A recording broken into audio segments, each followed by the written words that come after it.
So for the middle school, similar to the elementary schools, we've been thinking a lot about how we bring our students back into the building and remind them that school can be joyful, that their year will be different, but it will continue to be fun, and they will continue to have opportunities to learn. So as a part of that, we thought quite a bit about our experience in the spring and what were some changes that we were going to need to make a successful remote hybrid experience in the fall for our students. And along those lines, we focused on two major areas. One is the structure of the school day. We're going to begin every day, whether it's a remote program or a hybrid program, with what we're calling a daily advisory. And an advisory in a school setting is typically a small group of students who's associated with one adult, and they spend some time together in a regular school year, even without a COVID environment. This is a really common structure for schools to use to build a partnership, sort of an academic and in-school mentor with a small group of students who get to know each other well and have a mentor who works with them often. The silver lining, if you will, to our hybrid and remote structures are that we'll be able to provide daily advisory for our students. And that will be one strategy we're going to use to make sure that kids who are out there on their computers have those computers turned on, are accessing the adults, and we have a better sense of how they're feeling and how school is going for them with the daily advisory. In addition, our daily schedule has the ed jargon of synchronous, asynchronous. You're going to hear that a lot. Synchronous meaning that you have access to a live teacher.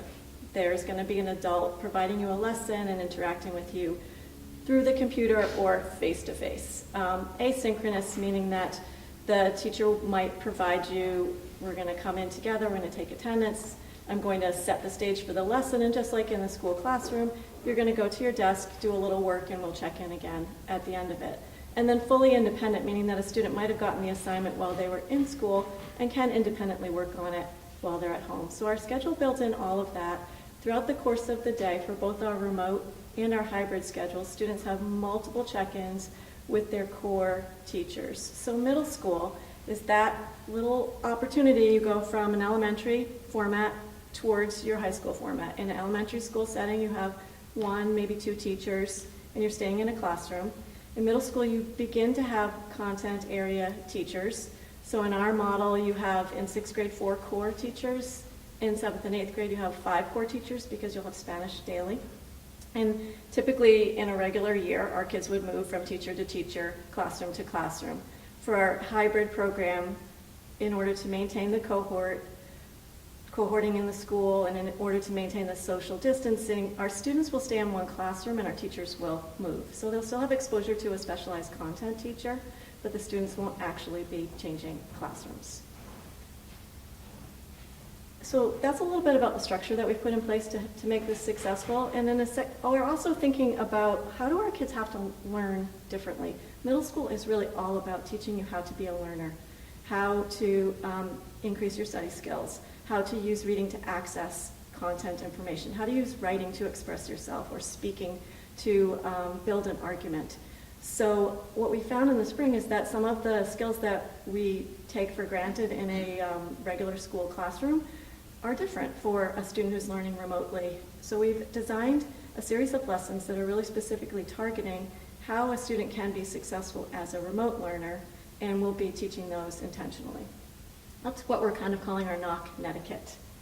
And then finally, the middle school is a one-to-one device building, and we have been for several years. That's a great opportunity for us to be able to send our Chromebooks home. That's not something we've typically done. Usually students keep their Chromebook in the school. So because of that, our kids will all have access to their Chromebooks both in school and at home. And again, that provides us an opportunity to stabilize the technology. We know everybody has the same device. We know they have all of the software on that device that they need, and we can troubleshoot and problem solve any kind of connectivity problems that they might have during the day.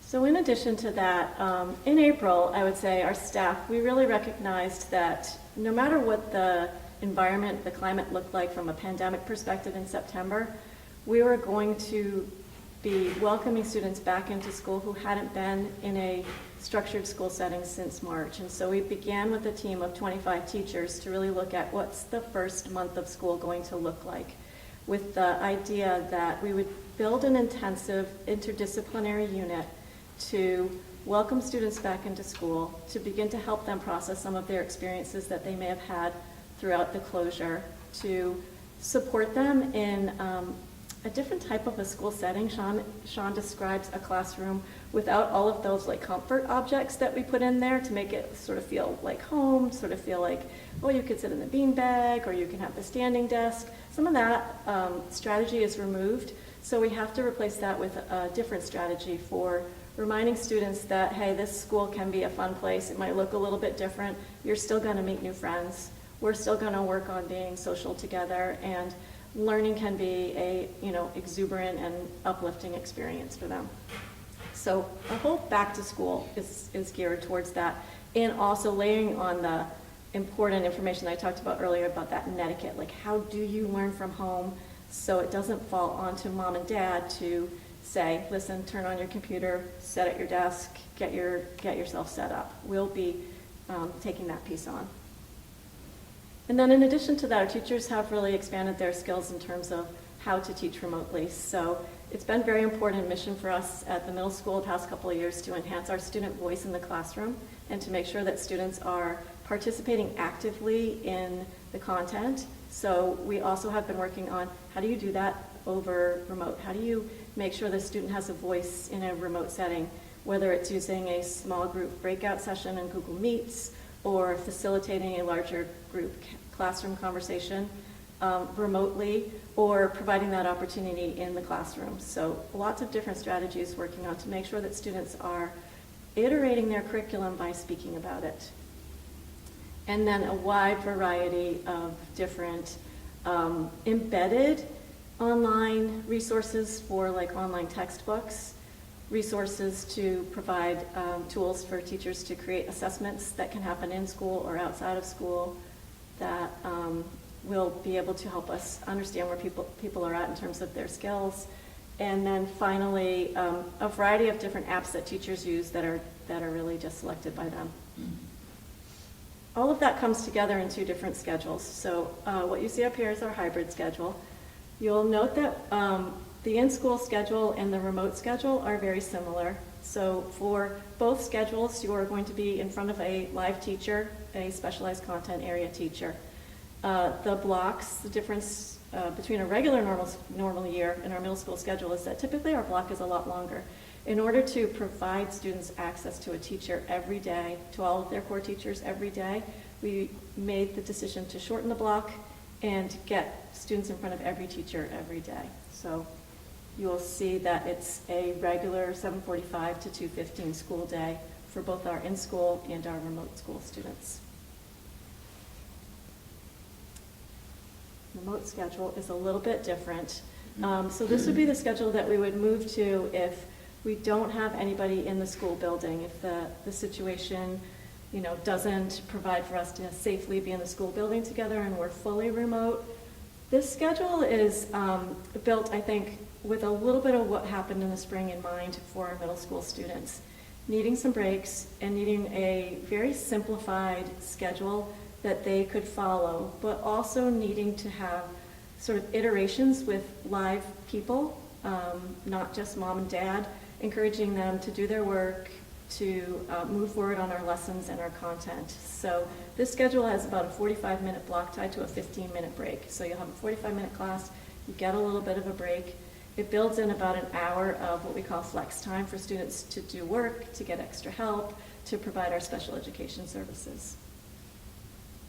And then that's really the schedule for the remote. I mean, I've had the opportunity over the past few weeks to talk to quite a few of our middle school students, and I think what doesn't show up on any of these slides is their concern about coming to school at a time in life where it's all about your social development. It's all about who you're with and how you're with them and creating new friendships. So I've tried to say to them, and I think all the adults in the community need to say to our young people, that we're going to take care of you and we're going to embrace you back to school.